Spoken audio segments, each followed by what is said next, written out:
നാളെ എൻ്റെ വിവാഹമാണ്. നിങ്ങൾക്ക് വരണമെങ്കിൽ വരാം. അതും പറഞ്ഞ് അവരുടെ മറുപടി പോലും കാക്കാതെ അവൻ മുകളിലേക്ക് കയറിപ്പോയി. അവൻ പറഞ്ഞത് വിശ്വസിക്കാനാവാതെ അവരവിടെ തറഞ്ഞിരുന്നു. സാറ തിരിഞ്ഞ് ഫിലിപ്പിനെ നോക്കി.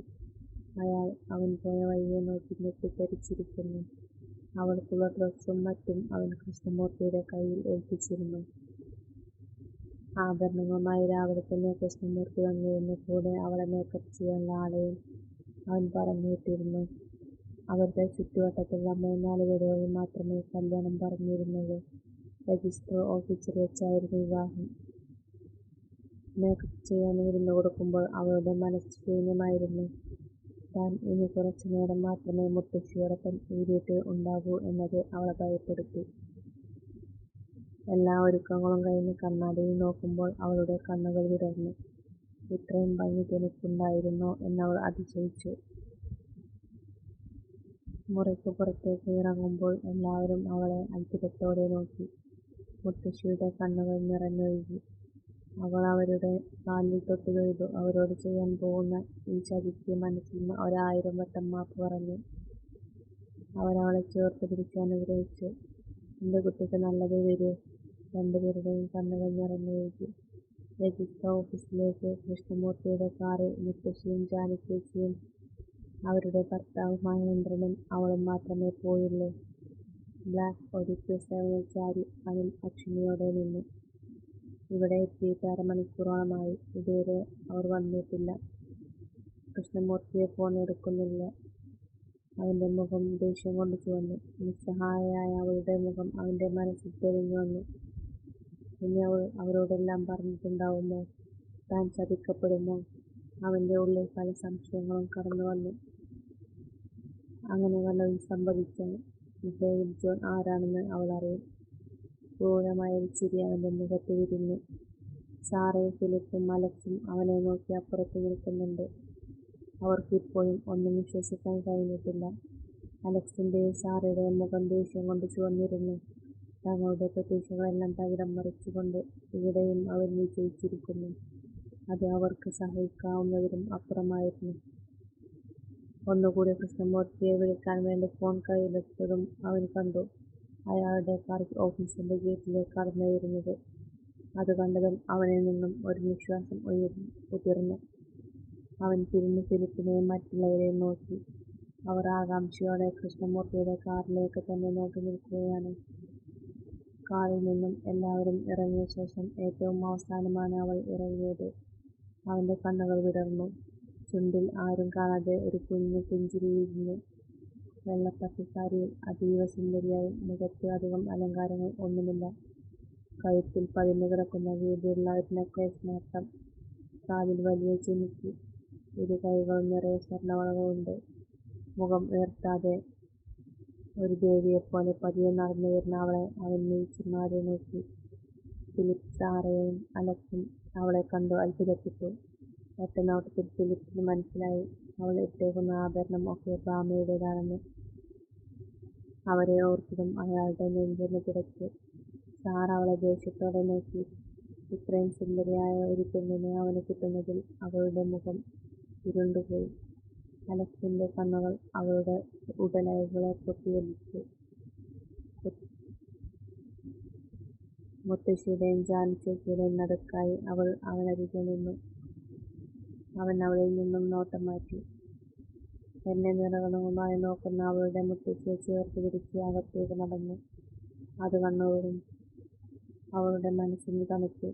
വല്ലാത്തൊരു സന്തോഷം തോന്നി അവൾക്ക്. സാറയുടെ മുഖം ദേഷ്യം നിറഞ്ഞു. സൈൻ ചെയ്തുകൊണ്ട് പേനകൾ അവൾക്ക് നേരെ നീട്ടുമ്പോൾ രണ്ടുപേരുടെയും കണ്ണുകൾ ഒന്നിരുന്നു. അവൾ കിടപ്പോടെ നോട്ടം മാറ്റി. അവൻ്റെ കയ്യിൽ നിന്നും പേന വാങ്ങി ഒപ്പിടുമ്പോൾ കണ്ണു നിറയാതിരിക്കാൻ അവൾ ശ്രദ്ധിച്ചു. പുറത്തിറങ്ങിയതും ഒറ്റപ്പെട്ടതുപോലെ തോന്നി അവൾക്ക്. ആരും ഇല്ലാതായതുപോലെ. എൻ്റെ കുട്ടി പാവാ, നോക്കിക്കോണേ. ജീവിതത്തിൽ ഒരു സന്തോഷം എൻ്റെ കുട്ടിക്ക് കിട്ടിയിട്ടില്ല. അവൻ്റെ കയ്യിൽ പിടിച്ച് മുത്തശ്ശി വിരുമ്പി. അവൻ അവരെ ചേർത്ത് പിടിച്ചു. മുത്തശ്ശിയുടെ കുട്ടിയെ ഞാൻ നന്നായിട്ട് നോക്കും, അവൻ ഒരു ചെറുപുഞ്ചിരിയോടെ അവരോട് പറഞ്ഞു. അവൻ്റെ പുഞ്ചിരിക്കുന്ന മുഖം കണ്ട് അവരെല്ലാവരും അത്ഭുതത്തോടെ നോക്കി. അവൻ ചിരിച്ചുകൊണ്ട് ആരും ഇതുവരെ കണ്ടിട്ടില്ല. നിറകണ്ണുകളോടെ തലകുനിച്ചു നിൽക്കുന്ന അവളുടെ കൈ പിടിച്ച് അവർ അവന്റെ കയ്യിൽ വെച്ചു. അവൾ ഞെട്ടിക്കൊണ്ട് അവനെയും മുഖമുയർത്തി നോക്കി. അവളുടെ നോട്ടം കണ്ടതും അവൻ ആ കയ്യിൽ ഒന്നുകൂടി മുറുകെ പിടിച്ചു. പോവാൻ നിന്നതും അവൾ മുത്തശ്ശിയെ വിടാൻ കൂട്ടാക്കാതെ ചുറ്റിപ്പിടിച്ചു കരഞ്ഞു. അവസാനം അവളുടെ തോളിലൂടെ ചുറ്റി പെണ്ണിലേക്ക് ചേർത്ത് പിടിച്ചവൻ കാറിലേക്ക് കയറി. പുറത്തേക്ക് നോക്കാതെ കൈകൾ കൊണ്ട് മുഖം പൊത്തി അവൾ കുനിഞ്ഞിരുന്നു. വീട്ടിലെത്തുന്നതുവരെ രണ്ടുപേരും പരസ്പരം ഒന്നും മിണ്ടിയില്ല. കാറിൽ നിന്നും ഇറങ്ങിയപ്പോഴേ കണ്ടു തങ്ങളെയും കാത്തിരിക്കുന്നവരെ. പക്ഷേ അവളെ ഞെട്ടിച്ചുകൊണ്ട് അവരെയൊന്നും നോക്കാതെ അവളുടെ കൈയും പിടിച്ചവൻ അകത്തേക്ക് നടന്നു. അവൾ തിരിഞ്ഞു നോക്കിയതും കണ്ടു തന്നെ ദേഷ്യത്തോടെ നോക്കുന്ന സാറയെയും നിസ്സഹായതയോടെ നോക്കുന്ന ഫിലിപ്പിനെയും. മുകളിലേക്ക് കയറുമ്പോൾ അവൾ ഭയം കൊണ്ട് വിറക്കാൻ തുടങ്ങി. റൂമിന്റെ വാതിൽ തുറന്നവൻ അവളെ അകത്തേക്ക് വലിച്ചിട്ട് ഡോർ ലോക്ക് ചെയ്തു. അവൾ വിറച്ചുകൊണ്ട് തലകുനിച്ചു നിന്നു. എന്താണ്, പേടിയുണ്ടോ മിസ്സിസ് ഡേവിഡ് ജോൺ? അവൻ ചോദിച്ചതും അവൾ ഞെട്ടിക്കൊണ്ട് അവനെ നീച്ചു നോക്കി. താനിവിടെ ഇരിക്ക്, കുറച്ച് കാര്യം സംസാരിക്കാനുണ്ട്. ഒരു ചെയർ വലിച്ചിട്ട് അതിലിരുന്നു കൊണ്ട് ബെഡിലേക്ക് ചൂണ്ടി അവൻ പറഞ്ഞു. അവളൊന്നും മിണ്ടാതെ അവിടെ തന്നെ നിന്നു. എന്നോട് ഞാൻ പറഞ്ഞിട്ടുണ്ട്, ഒന്നിൽ കൂടുതൽ ഒരു കാര്യം എന്നെക്കൊണ്ട് പറയിപ്പിക്കരുത് എന്ന്. അവന്റെ ശബ്ദം കടുത്തു. അവന്റെ മുഖഭാവം മാറിയതും അവൾ പേടിച്ച് ബെഡിൽ ഒരു സൈഡിൽ വന്നിരുന്നു. അവൻ അവളുടെ ചുവന്ന മുഖത്ത് നോക്കി. ഇളം ചുവപ്പ് നിറമുള്ള ചുണ്ടുകളിൽ അവന്റെ കണ്ണുടക്കി. അവളുടെ കഴുത്തിൽ കിടക്കുന്ന താൻ കെട്ടിയ താലി കണ്ടതും അവന്റെ മുഖമൊന്ന് തെളിഞ്ഞു. പല്ലവി, അവൻ ഗൗരവത്തോടെ വിളിച്ചതും അവൾ അവനെ നോക്കി. ഇവിടെ ഈ വീട്ടിലുള്ളവരൊന്നും എന്റെ ആരുമല്ല, ആരും. അതുകൊണ്ട് തനിക്കിവിടെയുള്ളത് എന്റെ ഭാര്യ എന്ന ജോലി മാത്രമാണ്. മറ്റൊന്നും താൻ ചെയ്യാനോ മറ്റുള്ളവർ പറയുന്നത് അനുസരിക്കാനോ പാടില്ല. മനസ്സിലായോ? അവൻ അവളെ നോക്കി ഗൗരവത്തോടെ പറഞ്ഞു. അവൾ അത്ഭുതത്തോടെ അവനെ നോക്കി. പല്ലവിയുടെ മനസ്സിൽ പല ചോദ്യങ്ങളും സംശയങ്ങളും കാണും. അതൊന്നും കേൾക്കാൻ എനിക്ക് താല്പര്യമില്ല. മറ്റുള്ളവർ ചോദിക്കുകയും അരുത്. താൻ ഞാൻ പണം കൊടുത്തു വാങ്ങിയ എന്റെ വെറുമൊരു അടിമയാണ്. അതെപ്പോഴും ഓർമ്മ വേണം. അവൻ പറഞ്ഞതും അവൾ പതിയെ തലയാട്ടി. എനിക്ക് വേണ്ടതെല്ലാം ആ ഷെൽഫിലുണ്ട്. അതിൽ നിന്നും ഒന്നെടുത്ത് ഡ്രസ് മാറുക. അതും പറഞ്ഞവൻ ബാൽക്കണിയിലേക്ക് പോയി. അവൻ പോയതും അവൾ ആ റൂം ആകമാനം നോക്കി. തന്റെ വീടിനേക്കാളും വലിപ്പമുണ്ട് ആ മുറിക്കെന്ന് തോന്നി. ലക്ഷറി ഹോട്ടലിലെ റൂം പോലെ. പക്ഷേ ആകെ അലങ്കോലമായി കിടക്കുന്നു. മദ്യക്കുപ്പികളും സിഗരറ്റും കണ്ടതോടെ അവളുടെ മുഖം മങ്ങി. ഉള്ളിൽ ഭയമുണർന്നു.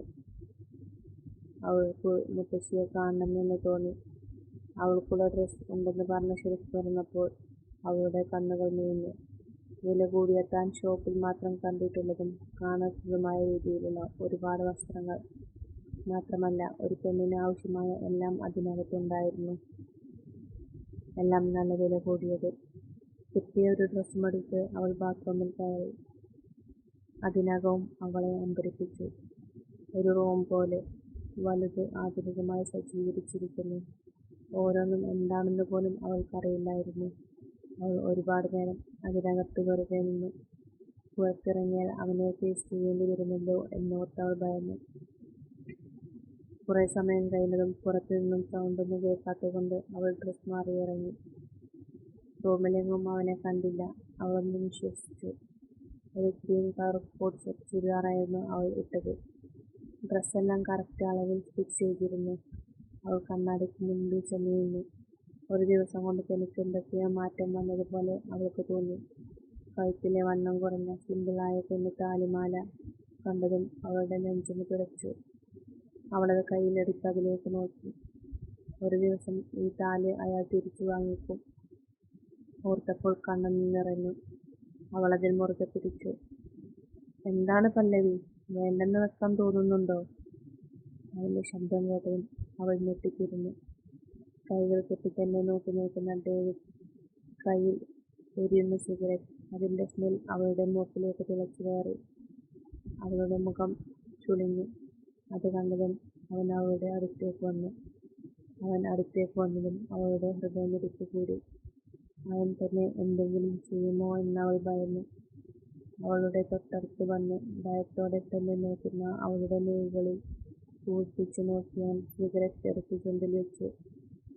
ഒരു പഫ് എടുത്ത് ഭയത്തോടെ തന്നെ നോക്കുന്ന അവളുടെ അരക്കെട്ടിൽ വെട്ടിപ്പിടിച്ച് അവൻ ചുണ്ടിലേക്ക് ചേർത്തു. അവൾ ഒന്ന് വെട്ടിവിറച്ചു. ഒരു നിമിഷം അങ്ങനെ നിന്നു. എന്താണ് സംഭവിച്ചത് എന്ന് മനസ്സിലായതും അവൾ അവനെ തള്ളിമാറ്റി പിറകോട്ട് മാറി. അവൻ കണ്ണുകൾ കൂർപ്പിച്ച് അവളെ നോക്കിയൊന്ന് പുച്ഛിച്ചുകൊണ്ട് അതേ ശക്തിയിൽ തന്നെ അവളെ തന്നിലേക്ക് വലിച്ചടുപ്പിച്ചു. കൈകൊണ്ട് അവളുടെ പിൻകഴുത്തിൽ പിടിച്ച് മുഖം അവന് നേരെ ഉയർത്തി. അവൾ അവനെ നീച്ചു നോക്കി. കണ്ണുകൾ നിറഞ്ഞു. അവളെ നോക്കിയൊന്ന് പുച്ഛിച്ചുകൊണ്ട് അവൻ അവളുടെ മുഖത്തേക്ക് മുഖം അടുപ്പിച്ചു. സിഗരറ്റിന്റെ പുക അവളുടെ മുഖത്തേക്ക് ഊതി. അവൾ അവന്റെ കൈകളിൽ കിടന്നു പിടഞ്ഞതും അവൻ അവളെ വിട്ടു. അവൾ ഭിത്തിയിൽ ചാരി നിന്നുകൊണ്ട് ചുമച്ചു. കണ്ണുകൾ രണ്ടും ചുവന്നു കലങ്ങി. സ്റ്റോറി ഇഷ്ടമായെങ്കിൽ സബ്സ്ക്രൈബ് ചെയ്യണേ പ്ലീസ്.